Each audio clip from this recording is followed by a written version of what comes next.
Avertissement. Certains extraits peuvent être jugés violents ou offensants. Bienvenue à Pourquoi tant de haine? Je m'appelle Léa Clermont-Dion et ce balado est produit par Savoir Média, Landscape of Hope et l'Université Concordia. À la réalisation, François Lacasse et moi-même. Épisode 1, la genèse.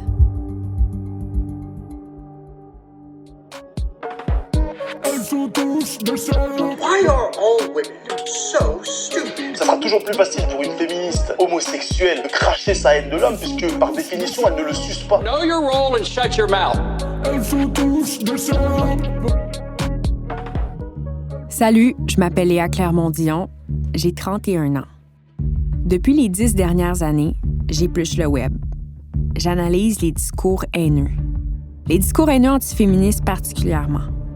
J'en ai fait une thèse de doctorat en sciences politiques. J'ai aussi co-réalisé un film, Je vous salue salope, avec Guylaine Marois, qui porte sur la misogynie en ligne. Je vais être franche avec vous, il y a des moments où j'ai voulu tout abandonner, où j'étais écœurée de cette haine.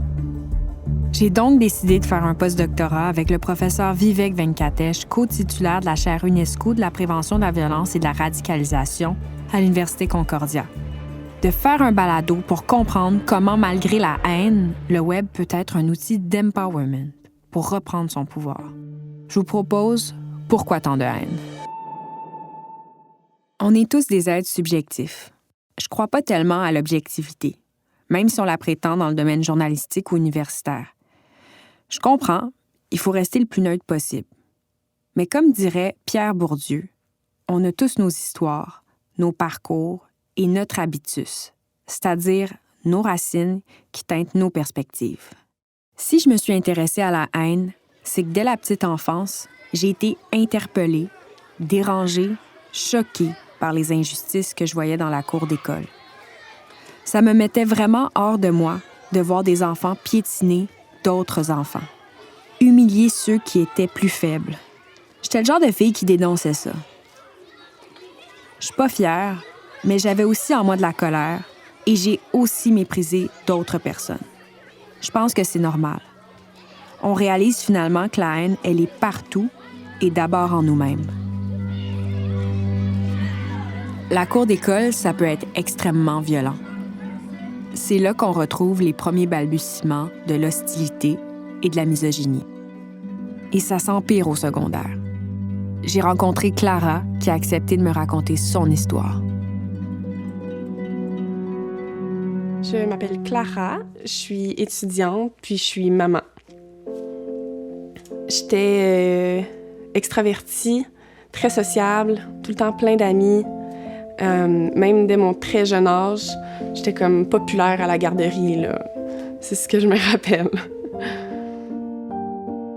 Mon rêve, quand j'étais très petite, c'était d'être vétérinaire ou docteur. Ce qui est arrivé, en fait, c'est que moi, à l'âge de 14 ans, j'avais une relation via les réseaux sociaux avec un garçon de mon âge. Puis ça faisait déjà au moins 1 an qu'on communiquait ensemble sur MSN dans le temps. On appelait ça des shows, en fait, là. On se déshabillait devant notre webcam, mais c'était juste, moi je le faisais pour lui, lui il le faisait pour moi. Puis c'était pas vu par d'autres personnes. La première fois que c'est arrivé, en fait, la première fois que je me suis déshabillée devant ma webcam pour lui, ça faisait plusieurs fois qu'il s'essayait, qu'il me le demandait de plein de façons.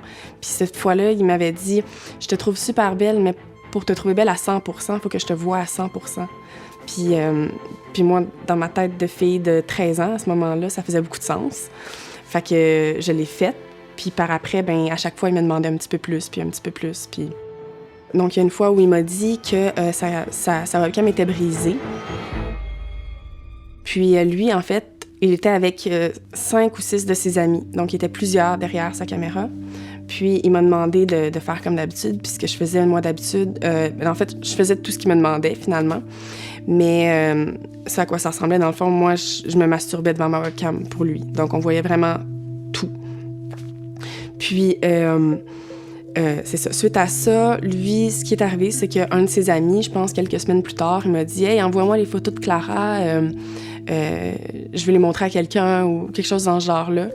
Puis lui, sans trop se poser de questions, c'est ça. Il l'a envoyé à son ami, puis cet ami-là l'a envoyé à quelqu'un d'autre, puis là, soudainement, ça a explosé, puis c'était partout. Puis, donc, il était même pas à la même école que moi, puis... En 24 heures, les photos ont fait le tour des écoles de la Montérégie. Donc, moi, je suis arrivée à l'école, tout le monde les avait. Partager une photo d'une personne nue ou dans une posture sexuelle, c'est de la distribution pornographique non consentante. Et c'est un crime. Ce n'est pas nécessairement alimenté par la haine des femmes, mais il y a quelque chose qui est sûr.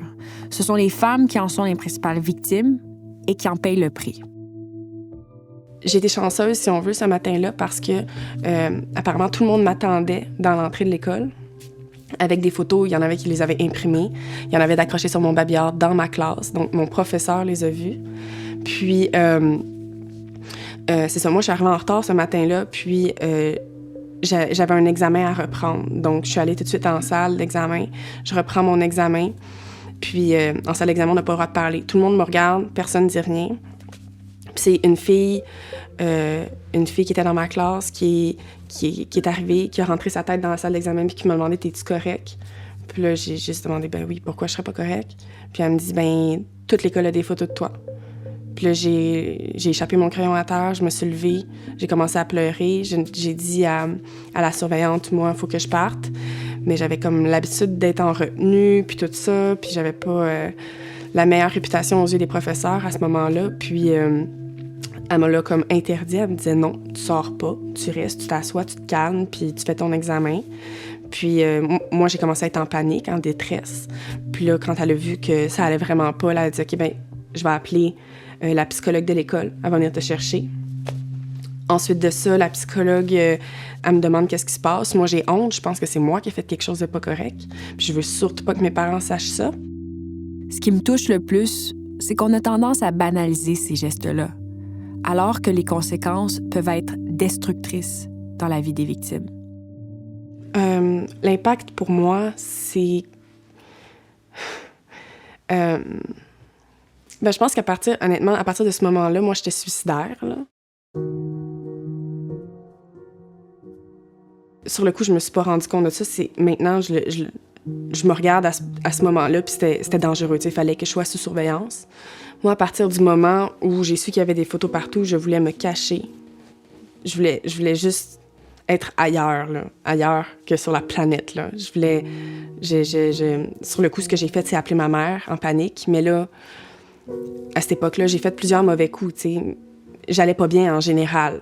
Donc, ma mère, sur le coup, sa réaction, c'est « Qu'est-ce que t'as fait encore? » Tu sais, c'est ta faute. T'sais. Dans le fond, elle m'a pas dit c'est ta faute, mais je me faisais réprimander sur le coup. C'est quand elle a rencontré la police que là, ils lui ont dit non, là, votre fille est victime. Mais tu sais, pendant comme un 24 heures, ma mère était un peu fâchée contre moi. Puis ma mère, c'était comme, c'est ma meilleure amie depuis toujours. Fait que ça a été très difficile. Catherine Montmagny-Grenier est chercheuse postdoctorale en psychiatrie transculturelle à l'Université McGill.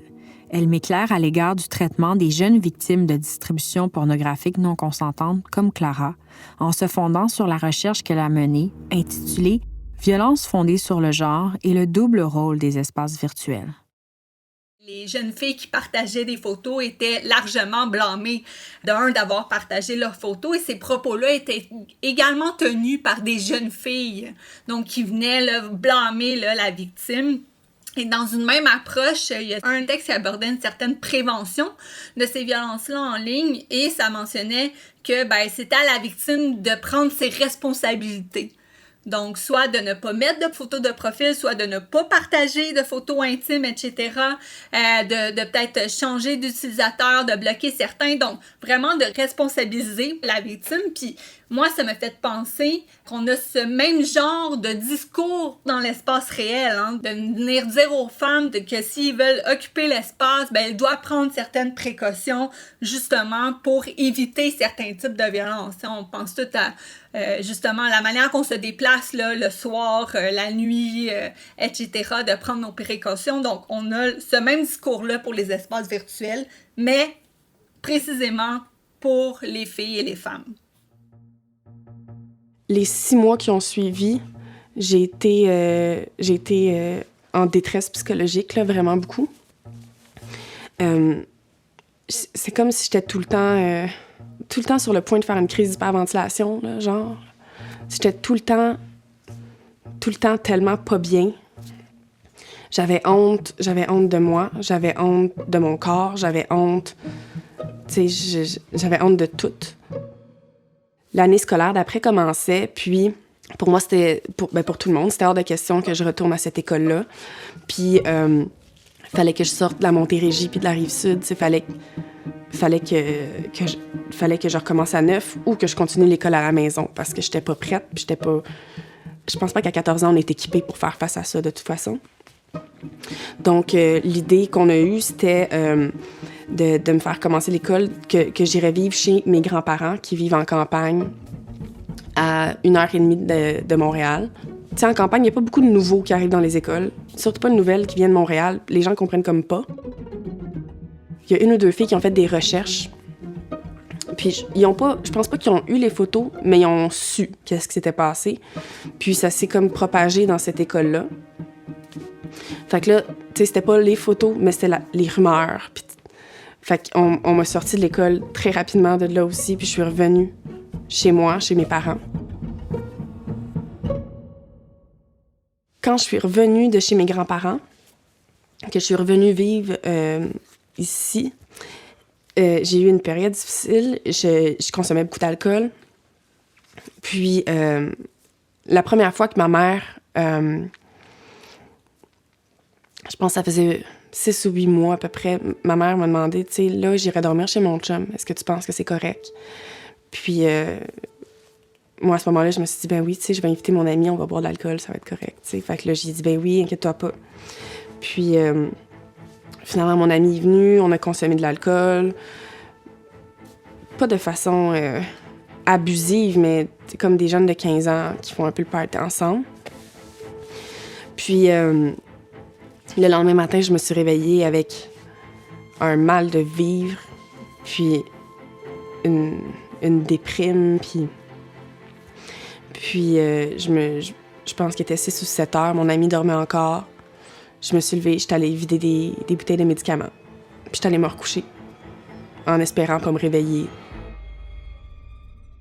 Heureusement, Clara est encore avec nous pour témoigner, mais elle a eu de graves problèmes de toxicomanie. Aujourd'hui, jeune mère monoparentale, elle est retournée sur les bancs d'école pour étudier. Il y a de l'espoir. Mais son agresseur, lui, n'a jamais été puni. Si j'ai décidé de faire un doctorat, entre autres, sur les cyberviolences faites aux femmes, c'est pas à cause de mes expériences dans la cour d'école. C'est qu'à un moment donné, j'ai ressenti que la parole des femmes était perçue différemment. Plus j'observais les femmes qui prenaient parole, plus je constatais qu'elles étaient dénigrées et attaquées, que leur voix n'était pas égale. Il y avait une tendance à instrumentaliser leur sexualité et leur corps pour les déshumaniser. Ça me mettait vraiment hors de moi. Je l'ai moi-même expérimenté durant la crise étudiante en 2012. J'ai reçu des insultes dégradantes, sexuelles, parce que je parlais. Je me disais que si j'avais été un gars, j'aurais probablement pas reçu une seule insulte. Je découvre alors une étude internationale menée par l'ONU qui amène une conclusion frappante. 73% des femmes qui sont sur Internet vont recevoir des cyberviolences. Je suis pas la seule à être attaquée, c'est corroboré par une étude internationale. All journalists are going to get death threats, but only the women are going to get rape threats. On social media, the FBI says cyber stalkers are preying on... Guilty verdict for a man who operated what's known as a revenge porn website. Today's topic, slut shaming, and why it's wrong. Une autre forme de harcèlement, qui n'est pas le harcèlement de rue, qui est le cyberharcèlement. Des gens sont victimes d'agressions en ligne, d'insultes, de menaces. Là, je deviens obsédée par le sujet. Je me dis que ça se peut pas qu'il y ait autant de haine des femmes en ligne et partout dans le monde. On nous avait dit qu'on vivait dans une société égalitaire. Là, je tombe sur une histoire surprenante, effrayante. L'an 1 de la misogynie en ligne, ou la prise de conscience du phénomène. C'est arrivé avec le Gamergate. Et le Gamergate, c'est quoi? C'est une série de polémiques qui tire ses origines de l'été 2014, alors que plusieurs développeuses du web ont été victimes de grandes campagnes massives de misogynie en ligne par d'autres gamers. L'une des cibles principales de ces attaques, c'est Anita Sarkeesian, une journaliste qui s'intéresse au sexisme dans les jeux vidéo. Et pour ça, elle a payé un prix très cher. Elle a reçu des milliers de commentaires haineux, des milliers de commentaires sexistes, des milliers de menaces de mort et des milliers de menaces de viol. Il y a même un jeu vidéo qui a été créé où on pouvait la tuer. I'd like to share with you a story about how I accidentally became the villain of a massively online game in real life. Dans cet extrait, Anita Sarkeesian raconte son histoire parce qu'elle est devenue une cible de choix d'intimidation en ligne. Pour moi, l'histoire du Gamergate est vraiment importante. Ce qui m'a le plus marqué, c'est que tellement de gens ont banalisé ce qu'ont vécu plusieurs développeuses du web. Ça nous démontre à quel point les réseaux sociaux peuvent être asociaux et que l'espace public est inégal, notamment pour certains groupes marginalisés. La chercheuse Catherine Montmagny-Grenier émet un portrait juste de la réalité. Et également, la littérature montre que les espaces virtuels peuvent être un accélérateur de violence. On voit qu'il y a 2 grandes familles là, de violence, si je puis dire, qui touchent principalement les femmes et les filles et également les communautés LGBTQ. Donc, tout ce qui est violence à connotation sexuelle. Donc ici, là, très rapidement, on va avoir le cyberharcèlement, on va avoir l'objectivation ou la sexualisation du corps, des personnes qui vont soit seulement poster une photo et mettre un commentaire. Donc, ça va être vraiment par rapport à leur apparence physique, si elle est trop féminine ou pas assez, ou paraît trop masculine ou pas assez. Tout ce qui touche également le partage de photos intimes sans le consentement. Et également, soit le fait de recevoir des photos intimes sans le consentement, donc les fameuses dick pics. Et de l'autre côté, il y a tout ce qui est par rapport aux violences conjugales. Donc ici, dans le fond, les espaces virtuels, ou plutôt la technologie là, qui vient reproduire les espaces virtuels. Donc on peut penser aux téléphones intelligents et également les applications de géolocalisation, ou encore les applications là, de communication, soit pour s'écrire, s'envoyer des textos, ou même les applications de rencontres, quoi que ce soit. Donc, l'espace virtuel ici va être utilisé comme un instrument, si on veut, pour exprimer encore plus de la violence conjugale. Puis ici, ça va être plus sous la forme de coercition là, ou de surveillance. En 2016, je lance mon livre « Les Superbes » que j'ai coécrit avec Marie-Hélène Poitras. C'est une enquête qui s'intéresse au succès des femmes et à l'adversité sur leur parcours. C'est un livre assez inoffensif, mais le lancement du livre m'a amené un backlash, un ressac, que je n'aurais jamais imaginé. À l'Infopatrouille, Jean-François, la Sûreté du Québec a été saisie de commentaires plutôt inquiétants sur les médias sociaux. Inquiétant, menaçant, en tout cas très certainement, Pierre, de très mauvais goût. Message haineux qui a été envoyé à la suite de la publication du livre « Les Superbes » de Léa Clermont-Dion. Or, la personne, Vincent Olivier, marque « Wow, malade, de l'au-delà, Marc Lépine a mis à jour sa fameuse liste, #LOL ». Il n'y a personne au Québec qui ne sait pas que Marc Lépine est l'auteur de la tuerie de Polytechnique. C'est tellement violent. Si vous saviez à quel point c'est troublant de se faire associer à la liste de femmes à abattre par Marc Lépine. Mais il n'y a rien d'anodin à ça. Moi, de mon côté, ça m'a inquiétée, ça m'a stressée. Ça m'a troublée de voir que cet individu disait des atrocités sur les femmes et postait des photos d'enfants pendus sur les réseaux sociaux en taguant mon nom. J'ai décidé de porter plainte. Quand je suis arrivée au poste de police, je me suis pas sentie écoutée, prise au sérieux. J'ai senti qu'on banalisait ce que je vivais parce que c'était en ligne. Mais ma peur, elle, était bien réelle. Prochain épisode de Pourquoi tant de haine? La meute. Ce balado est produit par Savoir Média, Landscape of Hope et l'Université Concordia en partenariat avec le gouvernement du Québec. Idée originale, animation, recherche et scénario, Léa Clermont-Dion. Co-réalisation, François Lacasse et Léa Clermont-Dion. Prise de son, habillage sonore et mixage, Maxime Brunet, Angus Tarnavski et François Lacasse. Musique originale, Antoine Rochette. J'aimerais remercier les professeurs Vivek Venkatesh et Owen Chapman d'avoir cru au projet et pour l'accompagnement. Responsable de la production originale, Dominique Joly. Direction générale et production exécutive, Marie-Josée Lestage.